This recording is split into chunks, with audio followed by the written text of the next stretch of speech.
Você já deve ter se deparado diante de alguma situação, um APH com uma vítima grave, uma vítima de emergência clínica, por exemplo, infarto agudo do miocárdio, uma convulsão, um AVC, uma reação anafilática muito grave, por exemplo, uma hipoglicemia, e você de repente pode ter ficado na dúvida sobre o que fazer com essa vítima. Até porque com essas vítimas nós temos que tomar algumas decisões cruciais bem rapidamente. Porém, existem várias prioridades e a depender você pode ficar perdido sem saber por onde começar a atender essa vítima, ou pior, você pode tomar decisões a atender essa vítima de uma forma equivocada por estar fazendo as coisas no momento errado. Por isso que nesse vídeo eu vou falar para você sobre os 5 passos para você ter certeza que você vai conseguir tomar as decisões certas, seguindo a prioridade correta em caso de emergências clínicas no atendimento pré-hospitalar.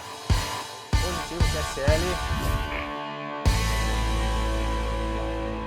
Ok, turma, então esse aqui é um vídeo que eu estou gravando após ter realizado um post em nosso Instagram. Tem aqui um post em carrossel, você pode ir lá verificar o passo a passo que eu vou explicar para você aqui de forma mais aprofundada. Vou falar sobre a avaliação da cena, que é o primeiro passo, sobre o exame primário, o ABCDE e não o XABCDE, você vai ver aqui nesse vídeo o porquê. Vamos falar sobre o terceiro passo, que é a definição de prioridades, a depender de como a vítima se encontra. No quarto passo, o exame secundário, que pode acontecer ou não no pré-hospitalar, a depender da vítima que você tiver na mão. E o quinto passo, que seria o transporte. Antes de entrarmos no assunto, só peço para você deixar o joinha aí, é muito importante, isso espalha o vídeo no YouTube. Se inscreva também em nosso canal aqui, caso você não esteja inscrito ainda. O primeiro passo, eu vou até escrever aqui, ó, os 5 passos, e eu vou começar aqui com o nosso primeiro passo aqui, que é a avaliação da cena. Lembrando que antes desse passo, existe o passo 0. E esse passo 0, muitas vezes, ele acaba não sendo respeitado no pré-hospitalar também, que é o passo do tempo-resposta.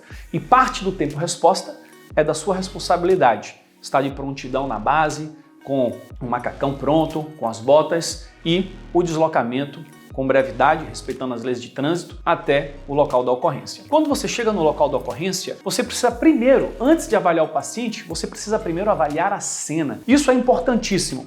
Quais são, por exemplo, alguns elementos cruciais que você vai fazer nesse passo 1? Primeiro, verificar a segurança da cena para você, para sua equipe. Então, uma cena, por exemplo, de um domicílio, pode ter algum cão, como acontece com muita frequência, solto ali, que pode vir a morder a equipe. Se foi uma cena com possível agressão física de qualquer ordem, isso pode representar também um problema de segurança para a equipe, mas existem vários outros riscos que precisam ser avaliados nesse momento. Segundo ponto que você vai se perguntar nesse passo 1 é se você vai precisar de recursos adicionais. Você pode ser uma unidade básica, por exemplo, onde você percebe que existem várias vítimas e de repente você vai precisar de apoio, ou daqui a pouco você avaliando esse paciente, pode ser que você identifique que você precisa de um recurso mais avançado, ou por exemplo um grupo de resgate, um bombeiro militar, porque você não tem a habilidade ou os equipamentos para fazer determinado tipo de resgate se a vítima estiver num local de difícil acesso, ou por exemplo preso nas ferragens de um veículo. Você pode precisar também de uma companhia elétrica para poder desarmar um fio de alta tensão que pode estar colocando em risco o seu acesso àquela cena.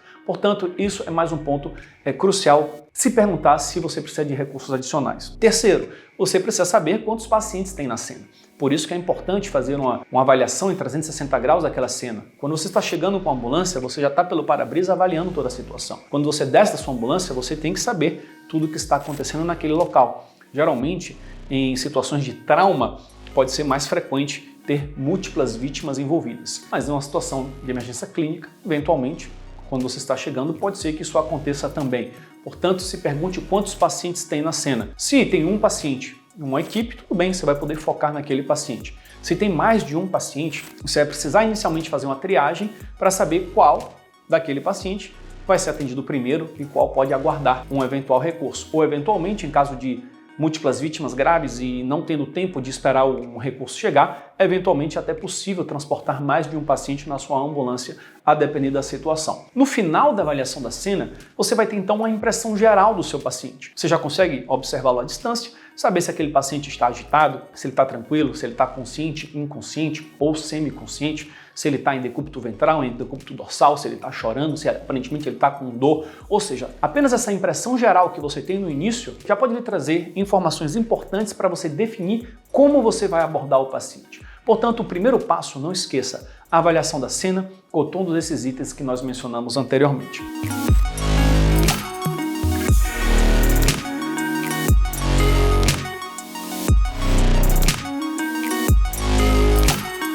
Segundo passo, vamos falar sobre o exame primário, e aqui tem uma pegadinha. O exame primário é uma ferramenta fantástica para o atendimento pré-hospitalar ou para um atendimento de emergência dentro do hospital. Esse exame ele tem um objetivo, o objetivo de identificar e tratar as lesões potencialmente fatais. Obviamente que a depender do nível de atendimento, se é um nível básico, nível avançado, as possíveis intervenções vão variar, as preferências, até mesmo dentro de uma unidade de suporte básico, a depender do nível de conhecimento da equipe, dos equipamentos disponíveis, pode ser que diferentes abordagens possam ser feitas. Isso também vale para o suporte avançado de vida. E aqui, no exame primário, existem dois mnemônicos mais conhecidos, o ABCDE e o XABCDE. Existem outros também, como o CABD, o Marshall lá nos militares para questão de trauma, mas todos eles, na verdade, têm exatamente o mesmo objetivo. Independente da ordem das letrinhas ou das letrinhas, todos os exames primários têm exatamente o mesmo objetivo. Esse exame é uma técnica que busca identificar e tratar as lesões potencialmente fatais, que são as lesões que acometem os órgãos nobres. Quem são os órgãos nobres? Aqueles que têm menor tolerância à isquemia. Encéfalo, coração, pulmões, que são esses órgãos mais importantes que ficam na região superior do corpo, ali próximo ao coração. Esses órgãos têm uma tolerância isquêmica de poucos minutos. Então nós vamos focar através de um ABC em identificar se esses órgãos estão sendo comprometidos por aquela emergência e se esses órgãos podem receber algum tipo de intervenção no APH que ajude a sair de uma situação de choque, por exemplo. Qual é a diferença aqui entre o ABCDE e o XABCDE, por exemplo? Quando eu fiz esse post aqui no nosso Instagram, lá nos comentários você pode olhar, Instituto Brasileiro de APH, vários colegas falaram, não, mas ABCDE está errado, é XABCDE. Devido à atualização mais recente do PHTLS, que é até um pouco mais antigo, no ITLS, no meio militar, eles se referiram ao X. O X é para uma situação de trauma, onde existe uma hemorragia externa e sanguinante. Nesse caso, você vai priorizar o controle da hemorragia externa e sanguinante.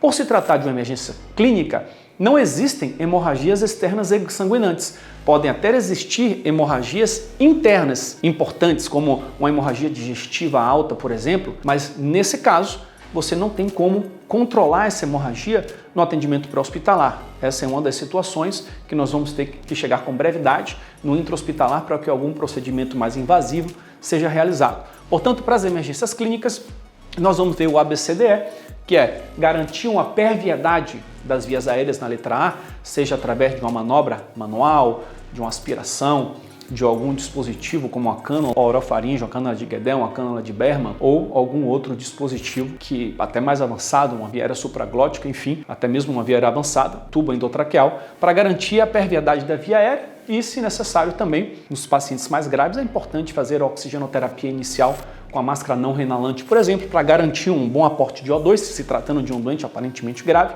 e aí, posteriormente nós podemos avaliar a retirada. Lá na letra B, aquele paciente que tem uma dificuldade ventilatória, que está com ataque apneia muito importante, uma bradipneia muito importante, com muita dificuldade, muito esforço respiratório, você pode inclusive fazer ventilação por pressão positiva, um dispositivo bolsa válvula máscara, AMBU, reanimador manual, como quiser chamar, com a máscara facial já é possível auxiliar o paciente a ventilar melhor. Além disso, você também pode fazer isso com a via aérea intermediária, uma via aérea avançada, a depender de qual equipe está na cena. Na letra C, você vai se preocupar em identificar se esse paciente apresenta algum sinal de choque circulatório. Ou seja, você quer ver o pulso periférico, o tempo de enchimento capilar, a pele, para ver se ele está em alguma situação de choque. E quais são os choques que podem estar presentes numa situação de emergência clínica? Um choque cardiogênico, por exemplo, imagine você um paciente com infarto agudo do miocárdio, que tem uma parte da musculatura ali inativa, esse coração com muita dificuldade de bombear o sangue, pode levar o paciente a um choque cardiogênico. E o choque o que é? É uma hipoperfusão celular, porque o sangue não está conseguindo chegar com a pressão suficiente para passar o oxigênio para os tecidos e assim fazer a respiração celular e a produção de ATP. Você pode ter também um choque obstrutivo através de um derrame pericárdico ou um pneumotórax hipertensivo, que pode acontecer mesmo em situações clínicas. Você pode ter também um choque hipovolêmico, Pode ser por desidratação, mas pode ser também por hemorragia, uma hemorragia interna, como eu mencionei anteriormente. Você pode ter um choque distributivo, e aí no choque distributivo você pode ter um choque anafilático, por exemplo, um choque séptico.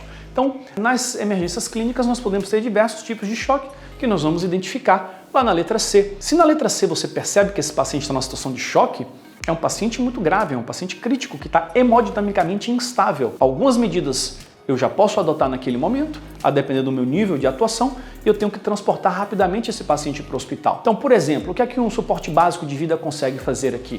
Consegue fazer uma boa abertura das vias aéreas, eventualmente uma aspiração para liberar essa via aérea, eventualmente o uso de uma cânula orofaríngea, quando bem aplicada por equipes treinadas para manter essa via aérea pérvia, por exemplo, pode fazer uma oxigenoterapia com O2 suplementar, prevista no seu protocolo institucional, entre outras medidas possíveis. E talvez o mais importante é identificar qual o potencial problema para esse paciente, para conseguir passar essa informação para a regulação e levar esse paciente para o local adequado.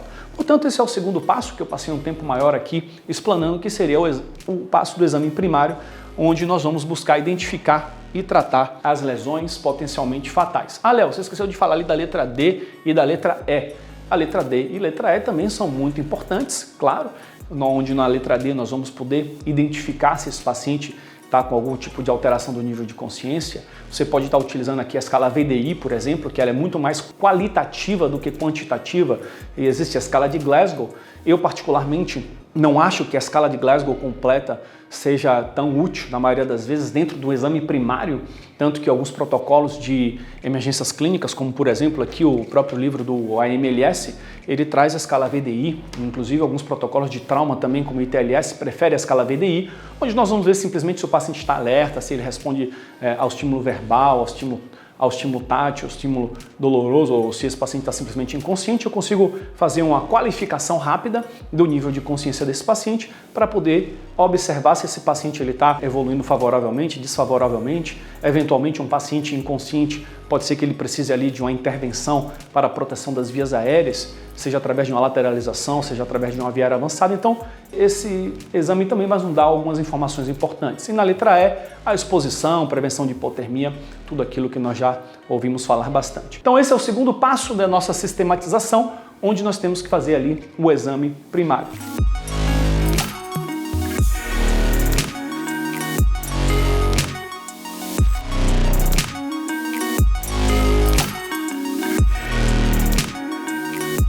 No terceiro passo, eu vou aqui definir as prioridades. Esse é um passo muito importante. Essa aqui é uma primeira tomada de decisão estratégica. Até então, as decisões que nós tomamos foram decisões assim específicas, de preferências do que fazer, do que não fazer, a depender do que eu estou encontrando. Agora aqui nós temos uma primeira decisão, que é uma decisão estratégica. Se eu me deparo aqui com um paciente instável hemodinamicamente, um paciente muito grave, um paciente crítico com sinais de choque, esse é um paciente que eu vou precisar de uma certa brevidade no seu transporte. Então eu vou botar aqui o paciente crítico, o paciente vermelho, é um paciente que está com um choque obstrutivo, por exemplo, um choque cardiogênico, paciente que vai parar se eu não chegar muito rapidamente numa unidade com condições de reverter essa situação. Outra situação que eu tenho aqui é, por exemplo, de um paciente com a situação emergencial, que não está ainda talvez instável hemodinamicamente, mas que está com uma doença potencialmente muito grave e ele precisa reverter essa situação o mais rápido possível. Aqui eu poderia exemplificar um AVC em curso ou um infarto agudo do miocárdio para um paciente que ainda não está com a situação de choque, mas é um paciente que eu não posso perder tempo na cena, até porque existe janela para trombólise, por exemplo. A gente sabe que quanto mais rápido a gente reperfunde esse paciente, melhor vai ser o desfecho dele. E por fim nós temos o terceiro grupo, que são aqueles pacientes que estão estáveis hemodinamicamente, que eu vou botar como verdinho aqui, ó. Ficou até parecido aqui o amarelo e o verde, mas aquele terceiro grupo é o paciente que está estável hemodinamicamente. O que é que isso significa? Bom, é um paciente que, por exemplo, está com a dor abdominal, mas é um paciente que está com seus dados vitais mantidos, ou paciente que teve uma reação alérgica, mas que não chegou ao ponto de um choque anafilático ou de anafilaxia. Paciente que está numa situação de urgência, precisa de atenção, mas que eu não preciso, nesse momento, tomar uma decisão de remover esse paciente imediatamente da cena. Eu posso até prosseguir o atendimento dele. Enquanto nesses dois grupos aqui eu vou precisar comunicar imediatamente à minha central de regulação sobre o que é que está acontecendo para que uma decisão seja tomada de forma mais precoce para onde levar esse paciente. Nesse terceiro grupo, eu posso continuar o atendimento para ter o melhor entendimento do que esse paciente tem, de repente do que ele precisa, para então tomar a decisão de para onde levar. Nesse caso do paciente verde, aqui eu posso prosseguir para o nosso quarto passo, que seria aqui o exame secundário. O exame secundário tem um objetivo totalmente diferente do exame primário. Enquanto aqui o nosso exame primário tem o objetivo de identificar e tratar as lesões potencialmente fatais naquele momento, ou até identificar uma lesão potencialmente fatal que eu não tenho condição de tratar e aí definir uma prioridade de transporte imediato, no exame secundário eu tenho um tempo de investigar melhor esse paciente, tanto através de uma anamnese rápida direcionada a algumas perguntas clínicas para esse paciente, quanto através de um exame físico mais específico, voltado, obviamente, com o foco direcionado para aquilo que eu encontrei anteriormente. O exame secundário de um paciente clínico e de um paciente de trauma pode mudar aí a ordem dele. Enquanto num paciente clínico eu posso começar com uma anamnese, algumas perguntas, no trauma geralmente é mais interessante começar pelo exame físico, apesar de que isso não é uma regra, mas costuma ser uma tendência. Nesse exame secundário também existe aí análise dos sinais vitais. Alguns deles podem ser complementares ao exame primário, a depender de quantos socorristas eu tenho numa cena, eu já posso, por exemplo, ir medindo uma pressão arterial, uma frequência cardíaca lá no exame primário, senão eu posso deixar a análise do exame primário de forma mais qualitativa, ou seja, tá taquicárdico, tá bradicárdico, e deixar para examinar os dados vitais mais precisamente aqui no exame secundário. Então, a frequência cardíaca, uma frequência respiratória, uma pressão arterial, um exame de glicemia, uma monitorização, um eletrocardiograma. Apesar de que, se eu identifico que o paciente aqui no exame primário está com queixas de ordem cardiológica, eu já posso fazer o que o ACLS manda, mover o paciente, ou seja, já iniciar com a monitorização cardíaca o mais precoce possível, porque se aquilo for um ataque cardíaco, uma bradicardia, eu já posso intervir mais rapidamente nesses pacientes. Por isso que as preferências acabam mudando, mas seguindo essa ordem aqui, a gente consegue ter um método, um passo a passo a seguir para não ter uma chance maior de errar em certas tomadas de decisões. Então, no exame secundário, eu vou ver os dados vitais, alguns exames complementares, vou fazer uma anamnese rápida. O próprio AMLS ele sugere fazer o Sampler e o OPQRST, eu gosto muito desses dois mnemônicos.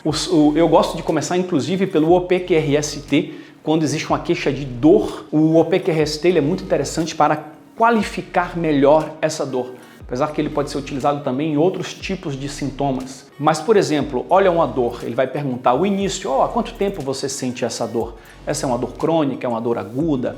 Então, saber mais do tempo. A progressão, essa dor tem piorado, tem melhorado? Como é que ela tem se comportado ao longo do tempo? O R, que é de radiation, a irradiação, essa dor ela corre para algum lugar, uma dor no precórdio, mas ela vai para a mandíbula, vai para o braço esquerdo, vai para o epigastro, para onde é que ela vai? Antes do R tem o Q, qualidade, que tipo de dor? É uma dor empontada, é uma fisgada, é uma dor em aperto, é um abafamento? Deixa o paciente falar. O, P, Q, R, S, qual é a severidade da dor?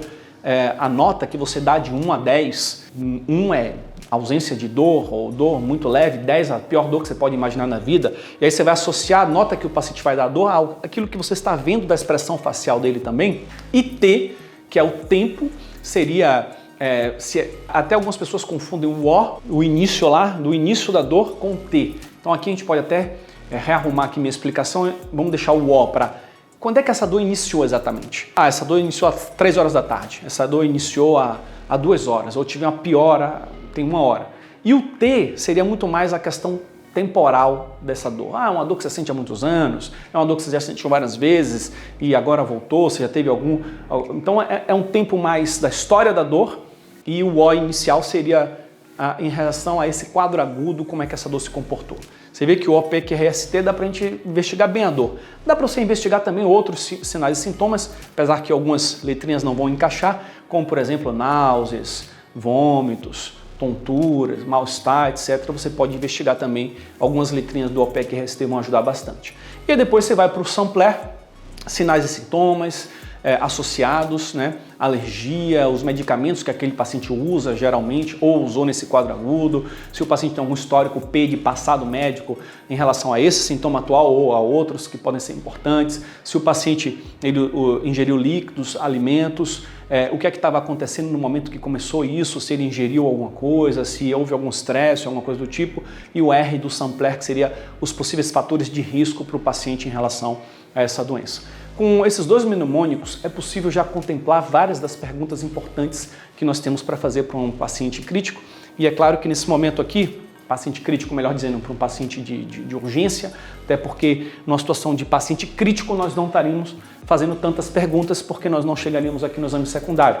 Mas ainda assim é importante ressaltar que se eu estou com um paciente crítico, instável, eu vou atender esse paciente, vou focar em estabilizar ele e no momento que eu ou estabilizo ou estou a caminho, eu posso aproveitar o transporte, um familiar ao lado, para coletar mais informações que estão lá no exame secundário para me ajudar na minha condução. Então não necessariamente isso aqui só vai acontecer se eu chegar num paciente estável hemodinamicamente. Você vai poder trazer alguns elementos daqui que podem te ajudar na condução de um paciente instável hemodinamicamente também. Tá? Então, é assim a forma de fazer nossa anamnese rápida. E aí nós temos o exame físico cefalocaudal, que você pode pensar assim, não, vou examinar tudo da cabeça.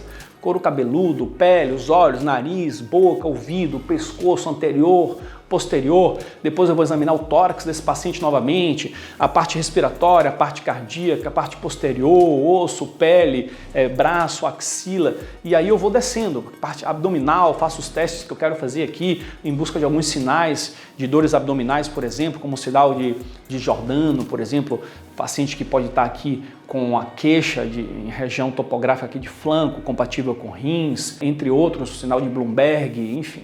Você vai estar pesquisando, você vai pesquisar a região pélvica do paciente, os membros, etc. Então você faz um exame cefalocaudal completo, a depender da queixa pode ser um pouco mais direcionado, aí envolve também exame neurológico, etc. Com isso tudo, eu consigo fazer o que nesse momento?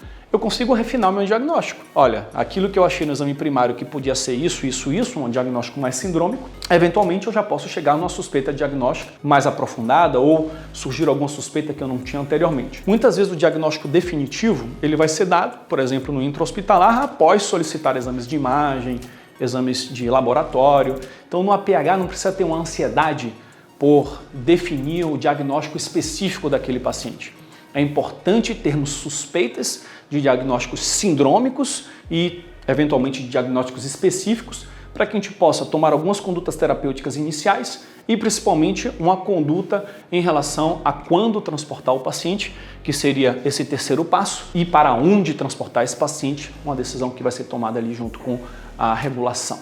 Por fim, vamos para o nosso último passo, que seria justamente o passo aqui de transporte. E esse passo aqui envolve várias informações importantes. Nós temos aqui que selecionar, por exemplo, que tipo de transporte? É um transporte de unidade básica, transporte de unidade avançada, que eu vou interceptar, ou que eu vou aguardar no local, um transporte de aeromédico, ou seja, isso faz parte de uma tomada de decisão baseada em vários fatores.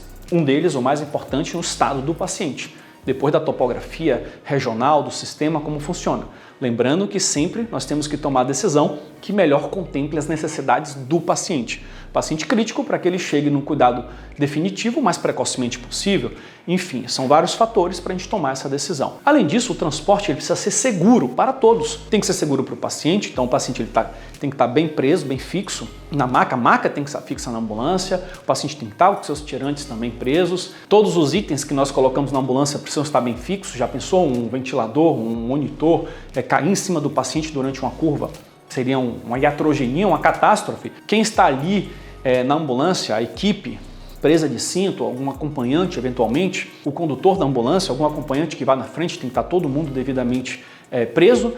Em seguida, a forma de conduzir a ambulância é determinante, tanto para a segurança da equipe quanto para o paciente, então o deslocamento ele tem que ser com brevidade. Por isso que existe, por exemplo, um alarme, giroflex, para a ambulância obter prioridade em trânsito, mas isso não significa dizer que a ambulância pode passar por cima de todas as leis e pegar contramão e andar acima da velocidade permitida e furar sinal vermelho. Pode até passar por um sinal vermelho se perceber que naquele momento não há carros chegando, não há riscos, mas se deslocar com brevidade não é querer se deslocar de forma irresponsável, colocando a vida de todos em risco. Então isso é muito importante em relação ao deslocamento. Então exatamente a sirene e o giroflex vai chamar a atenção das pessoas e vai fazer com que os outros motoristas que estão ali deixem a ambulância passar e assim chegar mais brevemente. E a condução para o local adequado. É muito importante que na comunicação o condutor compreenda para onde esse paciente está sendo levado, porque não é incomum que haja alguma falha na comunicação e que no final das contas ele seja transportado para o hospital que não era destino. Isso faz perder muito tempo, onde às vezes o hospital de destino que foi por equívoco não tem recurso para atender esse paciente ou não tem condições de atender aquele paciente nesse momento, portanto a comunicação é muito importante. E durante esse transporte, é muito importante que esse paciente ele está dentro de uma UTI, se for um avançado, ou dentro de uma básica, ele tem que estar sendo monitorizado o tempo todo, né? Sinais vitais sendo acompanhados, o nível do paciente, conversando com ele para ver como ele está evoluindo e se por acaso ele possa precisar de alguma intervenção extra durante esse transporte, algo que não estava no início previsto, mas que o paciente, através da sua evolução clínica, possa vir a precisar. E por fim, existe um momento crucial, que é a transferência dos cuidados do pré para o intra-hospitalar, onde existem, infelizmente, ainda muitos atritos nesse momento entre a equipe de pré e de intra, algo que nós temos que trabalhar juntos para melhorar, mas o objetivo é que essa equipe do intra esteja preparada para acolher o paciente e que a equipe do pré possa passar de forma objetiva aquilo que o paciente tem para a equipe do intra ter as informações necessárias para dar continuidade ao atendimento. E lembrando que uma equipe de pré que chega no intra pode ser que ela fique aí à disposição para ajudar a conduzir esse paciente nos primeiros minutos, caso a equipe do intra julgue necessário. Então existem alguns mnemônicos, por exemplo, o ATMIST, que é um mnemônico possível para você lembrar de algumas informações importantes, por exemplo, a idade do paciente, AT de age, o T de o tempo que esse paciente, ou você está com esse paciente, o M do mecanismo envolvido na natureza da doença desse paciente, que tipo de lesão ele tem, entre outras perguntinhas que você pode estar passando, informações que você pode estar passando para esse paciente, ou até mesmo você pode fazer uma condução através dessa sequência aqui, sem problema nenhum. Olha, o paciente estava na cena de tal forma, no exame primário foi identificado e tratado tais situações, classificamos esse paciente como um paciente crítico, um paciente que, ou se for um paciente estável no exame secundário, identificamos esses achados positivos, o paciente foi transportado, o tempo total foi esse, enfim, com essas informações básicas para que o profissional que vai acolher esse paciente no intra possa então dar continuidade dali. Não é necessário passar as informações desnecessárias, sim aquilo que vai fazer a diferença. Então esses aqui são os 5 passos que nós podemos utilizar para conduzir uma vítima de emergência clínica no APH.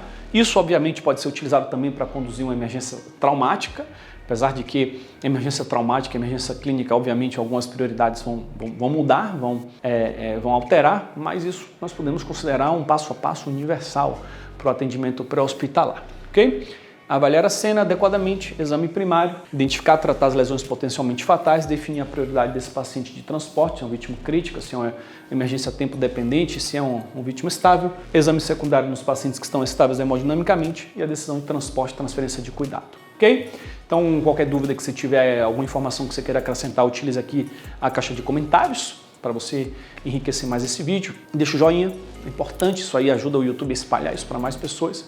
Se inscreva em nosso canal, se possível, inclusive pegue o link desse vídeo, compartilhe nos grupos para que essa informação chegue para mais pessoas.